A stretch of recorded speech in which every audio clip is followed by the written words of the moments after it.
Alright, I possibly have the most awkward camera setup ever used for a video, so hopefully the camera doesn't fall from where it's positioned. I have in front of me a box. So about a week ago, the Xbox Series S and Series X came out, and if you didn't pre-order one, actually even if you did pre-order one, you still may not have been guaranteed. If you didn't pre-order one, chances are you would have had a very hard time finding one, unless you maybe went to a store where they were selling some on release day and got there like a few hours at least before they opened. But even if you did pre-order, pre-orders unfortunately are being delayed, so that's not even a guarantee. However, I noticed that Costco was selling them on release day. I don't remember exactly when they went on sale, but it was probably sometime around noon where I am. And I was very lucky that I was able to order one before they ran out, because they did run out in not too terribly long.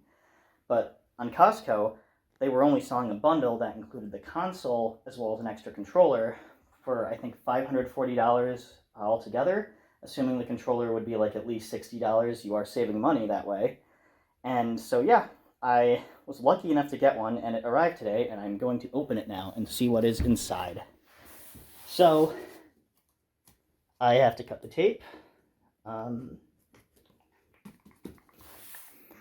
As I said, I have a very awkward camera setup right now. Tape has been cut. Bundle, do not break down. This knife is not very sharp, but it should get the job done.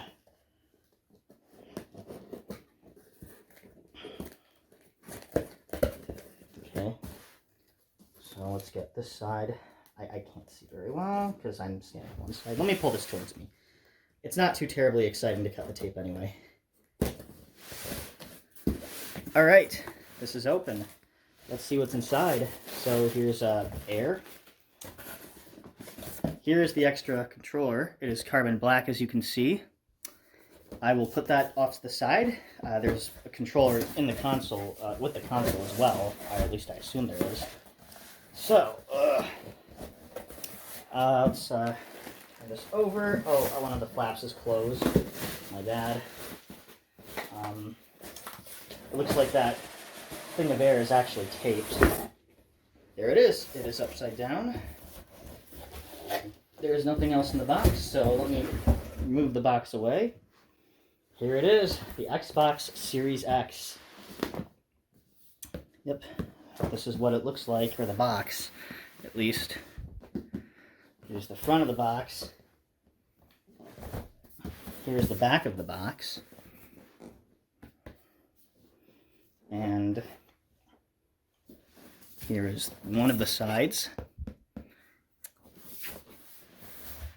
Here's the other side of the box. And the top of the box. And then the bottom of the box. I don't know if the barcode has any useful info, but I will cover it up just in case. Not very much interesting stuff on the bottom. Mostly text.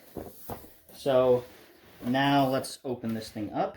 Okay, it looks like I do have to cut both of the pieces of tape on the side. Oh yeah, as you can see, you've got Master Chief on the back, and one piece of tape has been cut. Two pieces of tape. Oh, there are two more on the bottom. 3 and 4. All right, all the pieces of tape have been cut, so now I think I'm going to turn it over this way, and here we are. Here's the console. This is what it looks like. It's a lot blockier than previous consoles. I know the meme is that it looks like a refrigerator, as opposed to the previous Xbox, the one, which looked like a cable box. So it says "Power Your Dreams." Now let's slide this thing off. And here's the console, wrapped in this sort of paper. So let's open this up. Hopefully you can see, sorry, you can't see very well. Well, I hardly got anything off camera, so you'll see most of it. Okay. Here we are. Here's the console. This is the Xbox Series X. Yeah. Here it is when it stood up like this. I'll lift it up so you can see it. Disk drive, eject, power button. This is presumably to sync controllers. You got a USB port here. You got vents on the top. ports on the back. So here's the storage expansion slot. I did not buy the hard drive because this thing already has a terabyte of storage, and I don't want to buy some Microsoft branded, expensive, like overpriced storage device when I'm sure it probably supports regular USB hard drives, which would be much cheaper. So I'm getting punished now for not doing my research because I said some things that were quite incorrect.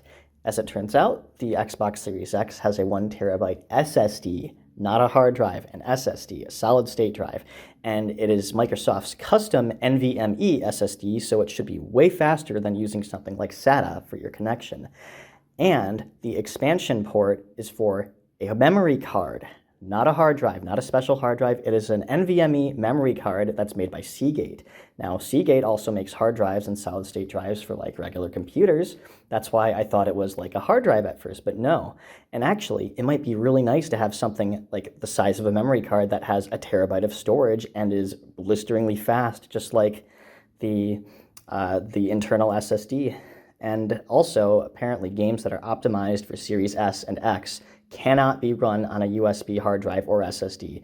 In fact, a USB SSD is not going to be as fast, apparently, as the internal drive and the memory card. But if you want to play your optimized Series S or X games, it has to be in the internal storage or on the memory card. But you got more USB ports, Ethernet, power cord, and HDMI out. And unlike the Xbox One, no HDMI in. I am more than fine with that. I did not use that once. Got vents on the back. Here's for a lock. Yeah, so this is what the console looks like. You can stand it up like this, and it looks like you could also sit it down like this. There are pads on the side that is now on the ground, and I'm sorry if any of this was off camera.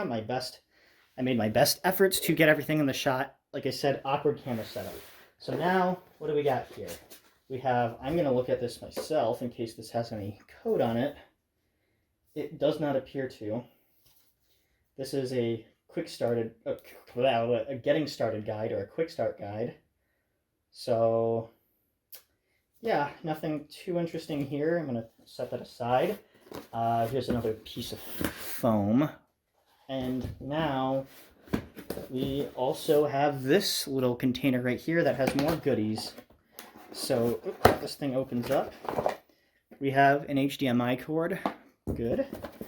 We have a controller. Like I said, I knew this thing would come with a controller. The bundle included an extra controller. I've never felt one of these yet in person, and first impression, it feels pretty good. It's very similar to the Xbox One controller. The D-pad is a little bit different. It is indented rather than flat like the Xbox One D-pad, Xbox One controller D-pad. The battery pack is still very much the same. The thumbsticks feel very similar. The triggers and bumpers feel similar too, except the triggers now have a rougher texture, or a slightly bumpy texture. Yeah, it's nice. I like the Xbox One controller, so I have no complaints. And of course, Duracell batteries for the controller. And of course the power cord as well. And just like the Xbox One S and X, this thing has, it looks like an internal power supply, so there's no power brick, which is nice. And then you've got paperwork, which I am not going to look at. And another block of foam. So, yeah, that is the Xbox Series X. Let me get the console back in the shot. Here's the console again, and yep, as usual, you got the controller, HDMI cord, and a power cord. So, thank you for watching. I'm going to go get this thing hooked up and start downloading my stuff. At the very least, there's almost certainly a software update or a firmware update for the console right now. Till next time, goodbye.